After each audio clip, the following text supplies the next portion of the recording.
Hi friends, welcome to லட்சம்ஸ் recipe. இன்றைக்கி நம்ம சேனலில் திருப்பாகம் ஸ்வீட் தான் செய்ய போகிறோம். முருகருக்கு ரொம்பவே விசேஷமானது, திருச்செந்தூர் பிரசாதம்னே சொல்லுவாங்க. இப்போ வர்ற பங்குனி உத்திரத்துக்கு இந்த மாதிரி முருகருக்கு நம்ம நைவேத்தியமாக பண்ணோம்னா சூப்பராக இருக்கும். பிள்ளைங்களும் விரும்பி சாப்பிடுவாங்க. அதுக்கு தேவையான பொருட்கள் என்னென்னு பார்க்கலாம்.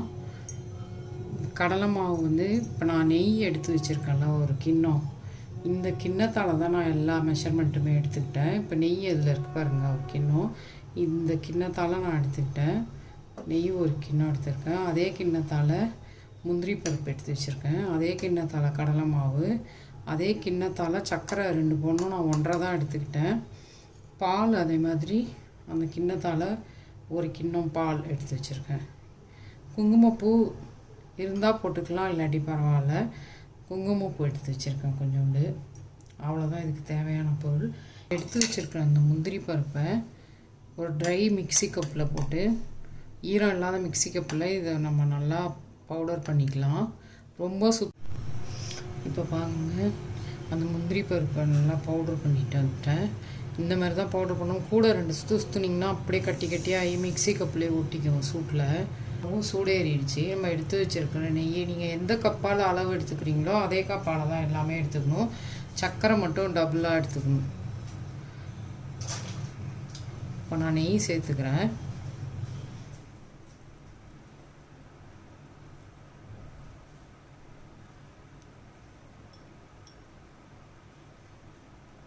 இப்போ நெய் காஞ்சிருச்சு. சிம் பண்ணிவிடுங்க, அடுப்பை சிம் பண்ணிவிட்டு இந்த கடலை மாவு சேர்த்துக்கலாம். ஒரு 2 நிமிஷம் கடலை மாவு வறுத்துக்கலாம், அப்போ தான் பச்சை வாசனை போகும். கட்டிகள் படாமல் நல்லா கை விடாமல் கிளறி கொடுக்கணுங்க.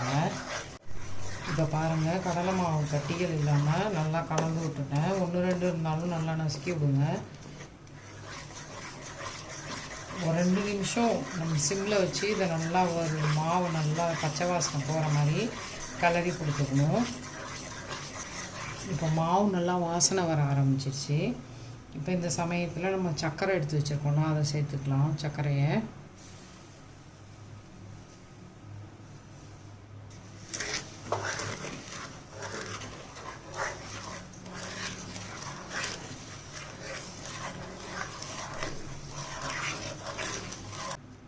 இப்போ இந்த ஸ்டேஜில் நம்ம நுணுக்கி வச்சுருக்க முந்திரி பருப்பை சேர்த்துக்கலாம்.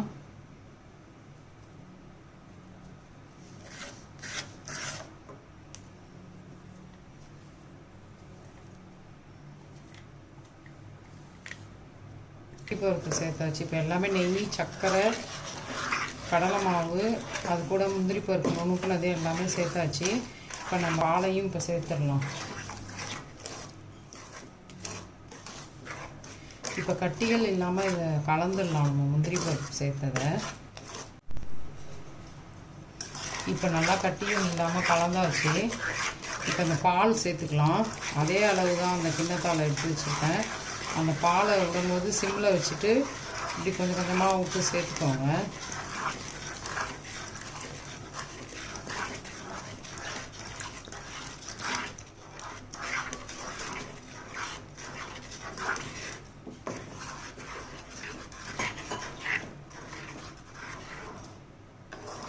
இப்போ பாலில் இந்த சர்க்கரை எல்லாம் கரைஞ்சி கொஞ்சம் லிக்விடாகவும், அப்புறம் நம்ம நல்லா கை விடாமல் கிண்டிகிட்டே இருந்தோம்னாக்கா திருப்பாகம் ரெடி ஆகிடும். இப்பயே கொஞ்சம் கட்டியாகிடுச்சு பாருங்க.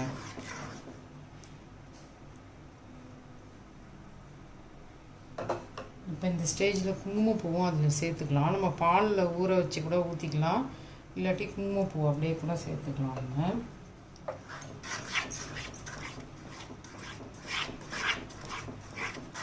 வச்சுக்கலாம். சிம்மு டு மீடியம் கடையில் வச்சு இப்போ கிண்டி கொடுங்க.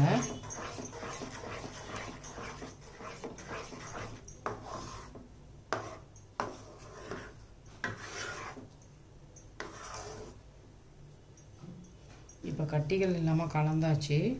இப்போ ஸ்டவ் ரொம்ப ஃபுல்லில் வச்சிடாமல் மீடியமுக்கு சிம்மு கடையில் வைங்க. அது இப்போ பாருங்கள் எப்படி வந்துருக்குங்க. நம்ம கை விடாமல் இப்படி கிண்டிகிட்டு இருக்கும் போது இன்னும் கொஞ்சம் திக்காகிடும். அந்த ஸ்டேஜில் நம்ம ஸ்டவ் ஆஃப் பண்ணிடலாம். நெய்யும் மேலே பிரிஞ்சு வர ஆரம்பிக்கும்.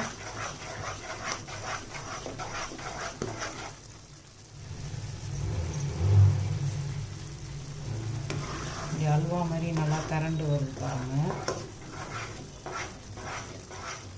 சூப்பராக வாசனை ஆரம்பிச்சிருச்சு. இப்போ சிம் பண்ணி அப்படியே 2 நிமிஷம் வச்சிடலாம். வச்சோன்னா அந்த நெய் மேலே வர ஆரம்பிக்கும். இப்போயே சைடெலாம் வருது பாருங்கள் நெய். முருகருக்கு ரொம்ப உகந்தது திருச்செந்தூர் பிரசாதம்னு சொல்லுவாங்க. இப்போ நம்ம பங்குனி உத்திரம் வருது இல்லையா, அதுக்கு இந்த மாதிரி நம்ம நைவேத்தியம் பண்ணி சாமிக்கு நைவேத்தியம் பண்ணிவிட்டு முருகருக்கு குழந்தைங்களுக்கு கொடுத்தோன்னா ரொம்ப சூப்பராக விரும்பி சாப்பிடுவாங்க. ரொம்ப டேஸ்ட்டாக இருக்கும். திருப்பாகும் மிஸ் பண்ணாமல் செஞ்சு பாருங்கள். நல்லா திரண்டு வந்துருச்சு. இதை இப்போ ஸ்டவ் ஆஃப் பண்ணிடலாம். ரெடி ஆகிடுச்சு ஸ்வீட்டு. நெய் பிரிஞ்சு வர ஆரம்பிச்சிருச்சு. இப்படி கடாயில் நவுத்துனோன்னா பாருங்கள் எப்படி இருக்குன்னு. அப்படியே நிற்கிது பாருங்கள். அந்த மாதிரி அல்வா பதத்துக்கு வந்துருச்சு. இப்போ ஆஃப் பண்ணிடலாம். ஸ்டவ் ஆஃப் பண்ணிடுறேன். இப்போ இதே கடாயில் ஹீட்டில் வைக்காமல் இதை ஒரு பாத்திரத்துக்கு மாற்றிடலாம். சூப்பரான சுவையில் திருப்பாகம் ஸ்வீட் ரெடி ஆகிடுச்சு. இது திருச்செந்தூர் பிரசாதனே சொல்லுவாங்க. இப்போ பாருங்கள் சூப்பராக திருப்பாகம் ரெடி ஆகிடுச்சு. இந்த மாதிரி சுவாமிக்கு நைவேத்தியம் பண்ணிவிட்டு குழந்தைங்களுக்கு இந்த மாதிரி ஒரு குட்டி கிண்ணத்தில் சர்வ் பண்ணி கொடுங்க. சூப்பராக இருக்கும். எப்படி வந்திருக்கு பார்த்தீங்களா, செம்மையாக இருக்குது திருப்பாகம். இந்த மாதிரி சர்வ் பண்ணி கொடுங்க, சூப்பராக இருக்கும். மாதிரி நீங்களும் திருப்பாகம் செஞ்சுட்டு லட்சம்ஸ் ரெசிபியை லைக் பண்ணுங்கள், ஷேர் பண்ணுங்கள், சப்ஸ்கிரைப் பண்ணுங்கள். தேங்க்யூ. இப்போ இந்த மாதிரி இலையில் வச்சு காட்டுறோம் பாருங்கள், எவ்வளோ அருமையாக இருக்குது இந்த திருப்பாகம் ஸ்வீட்டு. இந்த மாதிரி நீங்கள் பரிமாறினா அருமையாக இருக்கும். இப்போ பாருங்கள் செம்மையாக இருக்கும் பாருங்கள். அப்படியே வாயில் வச்சா வழுக்கி போகும். சுடுது, எனக்கு கையில் எடுக்க முடியல. செம சூப்பராக இருக்கும் திருப்பாகம். இந்த மாதிரி மிஸ் பண்ணாமல் செஞ்சு பாருங்கள். இந்த அளவுகளோடு செய்யுங்க, செம்மையாக இருக்கும்.